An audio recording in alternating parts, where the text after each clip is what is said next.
Hello, beautiful people. Today I would like to present you my votes for the Balance Council. I can already start voting, so I decided that it's gonna be a great time to do it. Like always, I try to focus on the things that are not being played lately or didn't work basically, and in the same time, I try to decrease the things that they are present pretty much everywhere. So. Let me just show you all the cards. So the first we're gonna go with the power increase, and I think this crown splitter tag, this is a very good card. The mechanic of this card is something that I really like, because first of all, it deals some kind of damages. 3, it's basically nothing. It doesn't have any kind of a big meaning. At the same time, it has an intimidate tick, which is kind, I would say, interesting, because it will pay off in the future if it's gonna stay on board. But regarding the power 3, it's basically nothing. I know that 4 will not do much better, and this it will not be like some kind of a revolution for this card, or also for a crime leader ability regarding Syndicate, but it definitely this is one of these cards that needs a buff because it was not played basically at all, and it's not being played right now, and it will not be played. So I would say by giving, as you can see, a 1 power increase, we are giving 2 points of power, in fact, because we are supporting 2 of the units. So I would say it still will not be some kind of a huge change, but at least something, you know, just to give it a go. And the other thing is that the Syndicate is very weak right now, and basically except Tago and except obviously sorry, Yago, Captain Yago, and also except Ixora plus Acherontia, you know, the other decks, they are really struggling, and it's very difficult for them to catch up with the other decks. Hostage taker, also that could be I would say a good option, and in fact the mechanic of this card is also kind of interesting, but as you know, it doesn't play at all, even in the decks and that they have traps. As you can see, the maximum power is increased by 1 for each trap you played this round. It's very slow, guys. You don't play usually more than, I would say, maybe 3 traps in a round, in some kind of like maybe last rounds, then you're gonna play more of them, or unless you play like a really you know, focus on traps deck, then maybe it's gonna be like this. But usually even I created a very good deck with traps, and even in this deck, you know, I couldn't see a place for hostage taker. So definitely this card needs buff. And regarding the bronzes, it's not about, you know, like the provision cost, which is like the most important part, but the most important part is to increase the power here, and just to, you know, introduce these cards, you know, maybe at points people, they will try to, you know, play with it. They will find it interesting because it is interesting card, just like the this one. And then in the next round, maybe they will give even 6 points of power, and then it's gonna be like playable. The same goes with crown splitter attack. Then another card which is like not played at all from the very beginning. It was a huge mistake, and that whoever created this card gave it so little points of power. I mean, guys, 5 points for 5 with this condition that you need to fight a unit which has 3 points of power or less. I mean, this is difficult, guys, and this is very, I would say, like you know, like situation dependent card. So I would say, guys, it needs a buff. Definitely this card needs a buff. It's like one of these cards regarding nilfgaard that it was never played. Even from the beginning, when it was interesting, it was never played. So this is like this in the super red zone, just like this one, just like this one. These 3 cards, they are definitely in the red zone, and they need to be changed.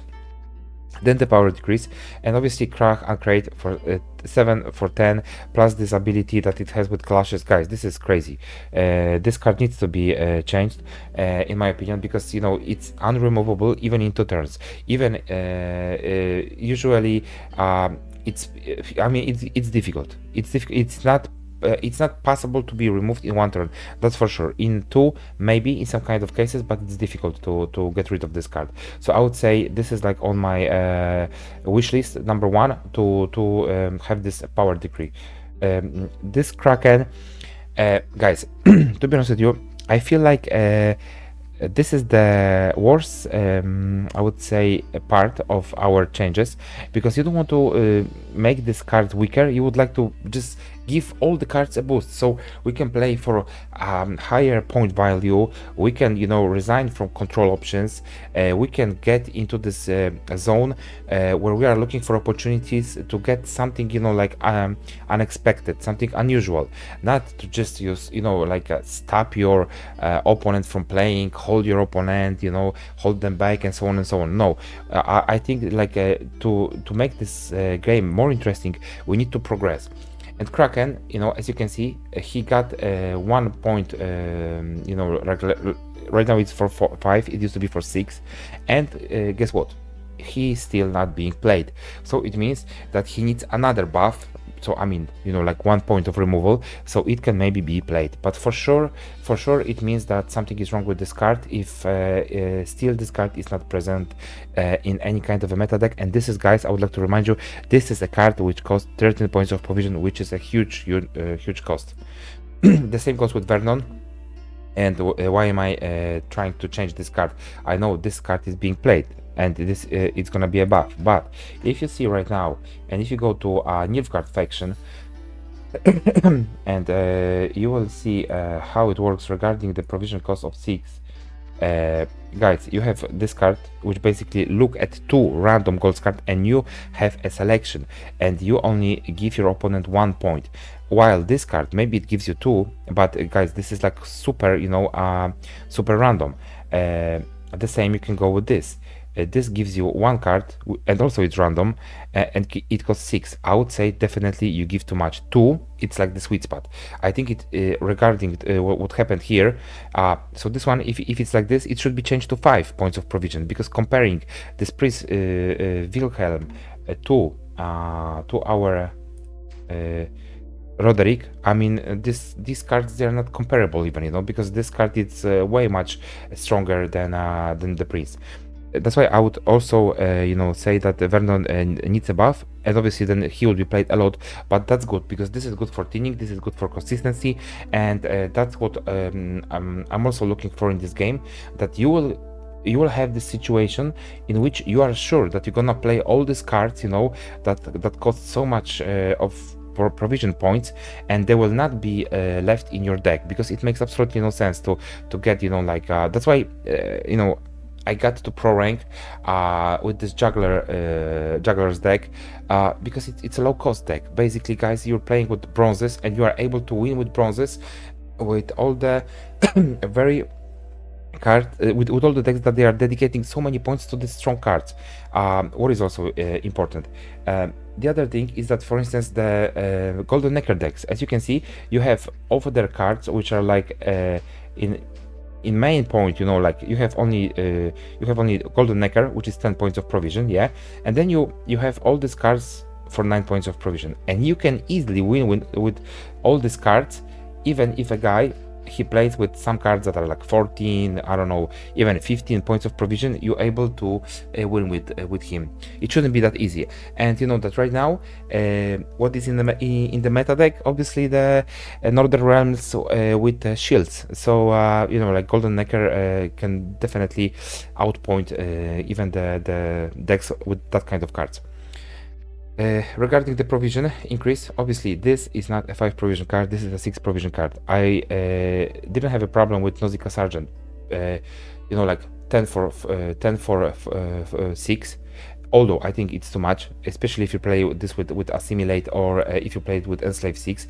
This is way too strong. This is the strongest bronze card in the game. But this is even worse, guys, because it creates all these cancer toxic decks, and I don't know when the players, they're gonna realize that this is the cancer of the game. Just like there are some specific cards, but I will always compare it to the scouts from Northern Realms. And scouts, they cost you know, 6 points of provision. You need to wait for 1 turn, and then you have only 2 points of power, guys. This is like absolutely, like if you're gonna compare Slave Driver to River Scout, they are not comparable. This card is for 5, and it's way much better. Pirate's Cove, by far this is the weakest, I would say, leader ability in the game. You know, like right now there's nothing to compare.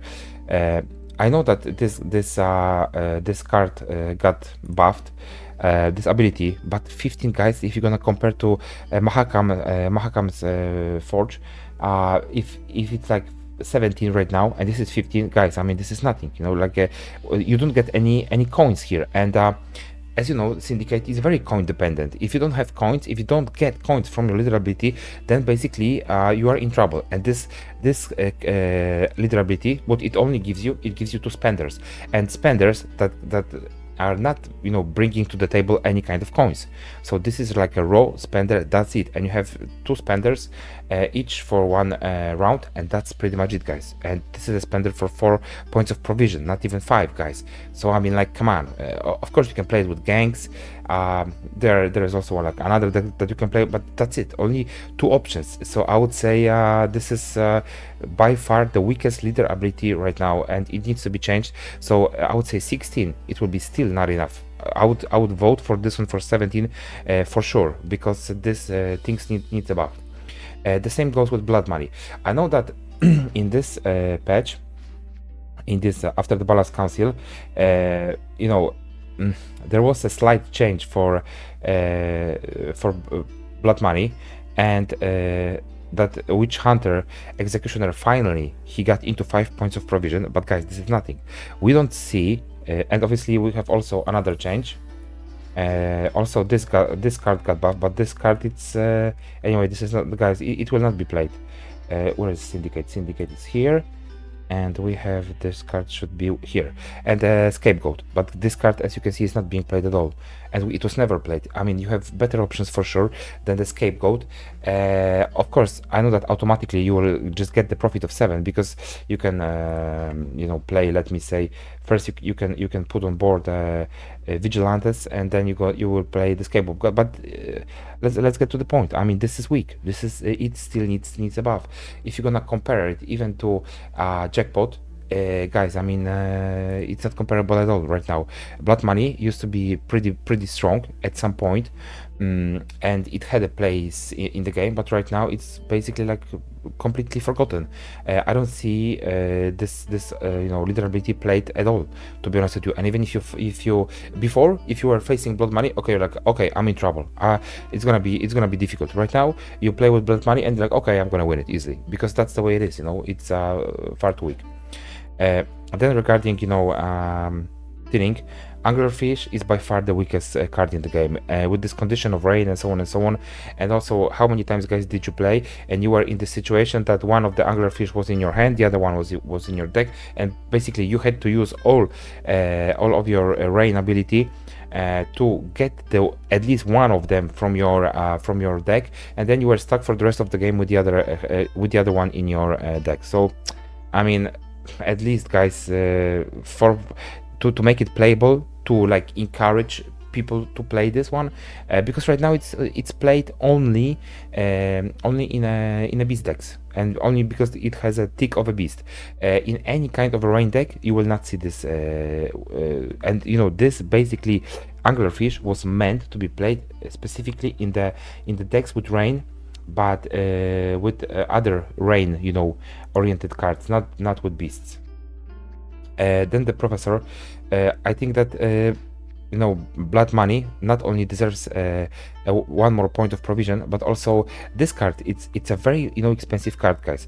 12 points of provision, and if you think about it, like, guys, like, what is going on? Yeah, okay, it places a bounty on an enemy unit, and it damages it for 4. It can ignore, but for a tribute of 3, guys, and armor, which, I mean, you know, like, blood money is not meant to be played with King of Beggars. So basically you're wasting 3 coins just to get rid of a unit which has 4 points of power. And what is important, that for 12 it's not being played at all, as you can see, because by far this card is like too expensive for the things that it gives. If you're gonna compare this card to the other cards that are for 12 points of provision, for instance, what do we have over here for 12? And then you will have a notion, yeah, how expensive it is. Let me say, right now you can see Blood Eagle, very good card. Shoops, very good card. Amphibious Assault, ridiculously cheap, you know. The Haste, also great. War Council, great, amazing. Novigrad, amazing. Great Oak, so can you even like put this card among these cards, you know, like I would say definitely no. Oberon, I mean, there's nothing comparable. I would say it's very weak, you know, so it also needs a buff, and it should be for like 11 points of provision.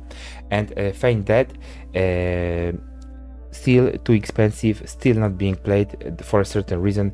If you're gonna compare this one to the other 14 points scenarios, this is the weakest one, you know, guys. I don't see a weaker scenario over here. The weakest in the game, it's One Night at the Passiflora, but at least the cost right now, it was reduced to 13. I don't know why this one costs 13 if this one the cost of this one is 14. I mean, come on, this is by far weaker than the Siege, but it is how it is, guys. That's why content creators made huge mistakes, and right now they need to be, you know, like changed, because it makes this game in some kind of a cases ridiculous. That's why I think it's in our hands right now to make this balance council, I would say, effective, and to put certain cards in a place where they should be. So guys, these are my thoughts, these are my votes. I hope you will agree with me, and you can write in the comment section what would you change. As you can see, I already submitted it, so I don't need to submit it right now. And let me know what you think about my votes, and what would you change. We can create some kind of a community, or we can maybe do some kind of a voting, and you know, so we can have like a common one voice, and we could next month basically vote on the same cards. So thank you very much for watching, guys. Thank you for your time and support. Please like, subscribe, and comment, guys. See you in the next video. And the last announcement, guys, please go to the nearest shelter and adopt the dog. Thank you very much, guys. Bye bye.